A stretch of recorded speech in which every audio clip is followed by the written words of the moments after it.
자, 이제 공천이 마감이 되고 후보 등록이 됐는데 지금 이번에 이 정당의 공천 시스템이라는 것이 여야를 막론하고 너무나 웃긴다는 겁니다. 자, 박용진이를 3번 죽이는 정봉주, 조수진, 한민수 공천도 정말 코미디의 다름 아니었습니다. 처음부터 박용진이는 제거한다라고 하고 그 자리에 내 신복을 꽂겠다라고 말했으면 될 건데 그러지 않고 마치 박용진에게 정당한 기회가 주어졌는 양 민주당의 권리당원 그리고 현지 권리당원의 투표 결과인 양 세세하게 공언해놓고 세 번째는 그냥 한민수를 냅다 꼽아버렸습니다. 자, 한민수를 냅다 꼽으면서 제명 삼천지교라는 말까지 나왔고 자, 1등이 문제가 됐다고 차점자에게 자리를 주지는 않는다고 뻔뻔하게 말을 했습니다. 자, 이 사람은 과거에 민주당이 서울 송파을에 최명기를 졸속 공천했다고 국민일보 농설위원 시절에 하루아침에 날라온 최 후보는 자신의 지역구 골목 번지수나 알고 있을까? 이렇게 말했는데요. 한민수도 역시 투표권이 없다고 합니다. 그냥 박용진을 주지 않으려고 이렇게 애를 썼다라는 거죠. 그런데 과거에 박용진이가 한민수 이름을 거론하며 2년 전쯤에요. 일개 당직자의 개인 비리에 과민 대응한다고 언급한 바가 있어요. 자, 당의 대변인이 김용에 대한 검찰 수사에 비판 논평을 냈는데 이때 당의 대변인이 한민수였습니다. 자, 그래서 정진상 실장과 김용 부원장의 혐의는 시기도 내용도 당도 무관한 사안이고 대장동 사건도 민주당의 정책 노선과 관계가 없는데 당 대변인이 일개 당직자 개인 비리에 과민하게 대응해서 논평을 냈는데 이견이 있다라고 방송에서 말을 했어요.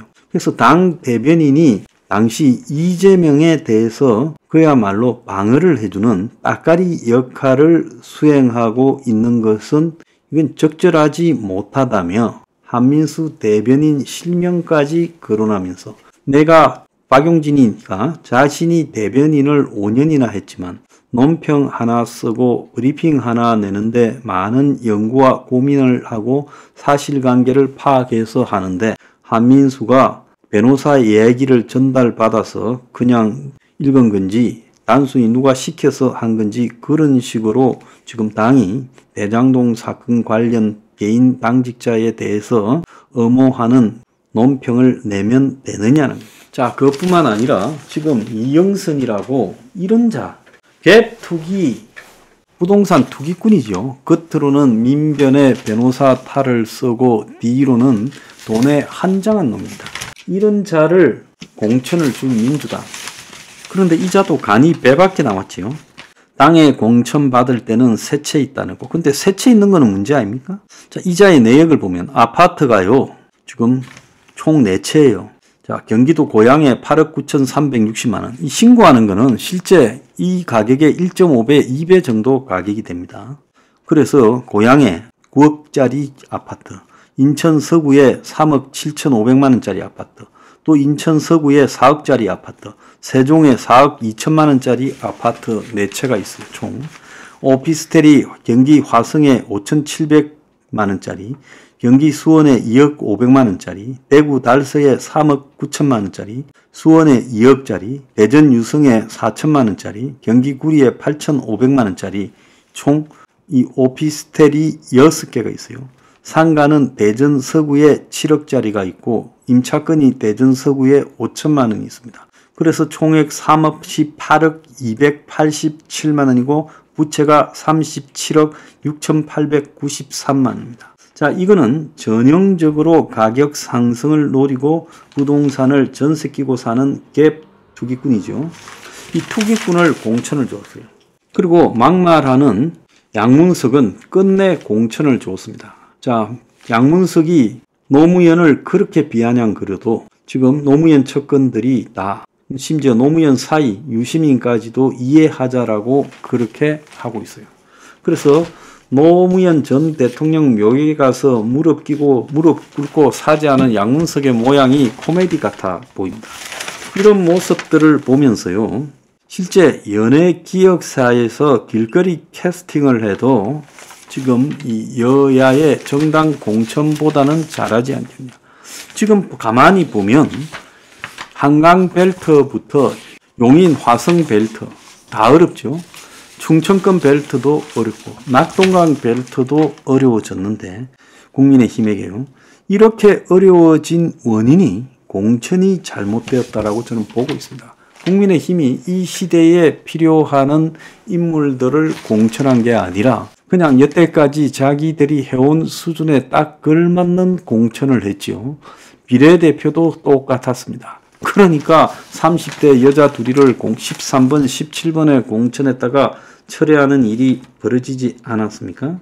자, 그러니까 이 공천이라는 것이 도대체 시스템 공천을 표방하지만은 시스템이라는 것이 있느냐? 없죠. 궁극적으로 이재명이가 비명, 반명을 날려버리고 자기 똘마니들 친명을 꼽는 게 그게 이재명의 시스템이고 국민의힘은 자기들의 기득권 세력 그리고 아부 세력들을 꼽는 게 시스템 공천이라고 한 거죠. 한동훈이 지 사람 꼽는 거고요. 그래서 과거에 보면 연예인들이 길거리 캐스팅에서 막 뽑혔다가 그래가 떴다가 어느 순간에 보면 학폭을 했다. 또 과거에 이런 비열한 일이 있었다라고 폭로되면서 퇴출되는 일들이 굉장히 많았지요. 그래서 지금 연예 기억사들은 연습생과 신인의 과거를 철저히 검증하는 시스템을 도입해서 연예인 지망생에게 학교에서 문제를 일으킨 적이 있는지 조사하고 물어보고 학생 기록부와 소셜미디어 활동, 심지어 개인 메신저 대화 기록까지 다 체크한 다음에 검증이 된 사람만 연습생으로 시키고 또 연습생 교육을 할 때 인성교육 프로그램이 있다는 거예요. 그래서 이런 시스템에 따라서 이제는 반듯한 젊은이들이 연예인으로 크게 출세한다는 거예요.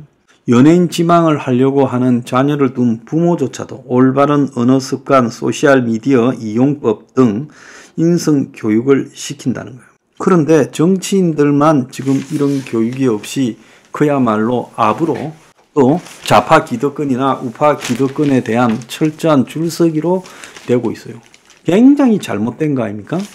그래서 총선 출마자 중에서 42%가 전과자고 최고 11번까지 있다고 합니다. 근데 이번에 보면 하나 웃기는 게 4년 전에 총선에는 탈세 후보들을 잡는다고 시끄러웠는데 이번에는 이 탈세 부분은 별로 나오지 않고 있어요. 그럼 탈세한 사람이 없어서 그러느냐? 저는 그렇지 않다고 봅니다. 이번에도 탈세한 사람도 수두룩할 거고 전체 질들은 더 떨어져 갈 거예요. 자, 그러면 이 여야당의 공천이라는 것을 빙자한 것이 과거에는 DJ나 YS 이런 경우에는 새로운 인물들을 사회적 이 추세에 맞는 그런 새로운 인물들을 수십 명을 총선을 통해서 물갈이하면서 그들이 들어옴으로써 정치가 조금씩 나아지는 모양새를 취했는데 지금은 그러지도 못한다는 거예요. 그래서 제가 봤을 때는 과거에 삼김씨가 했던 공천보다도 더 못한 공천이 돼가고 있다는 겁니다. 그래서 이런 식으로 공천할 것 같으면 이제 시스템 공천이란 말은 사기 공천이란 말과 똑같은 것 아니냐. 저는 그렇게 보고 있습니다. 정치가 갈수록 후퇴하고 있습니다.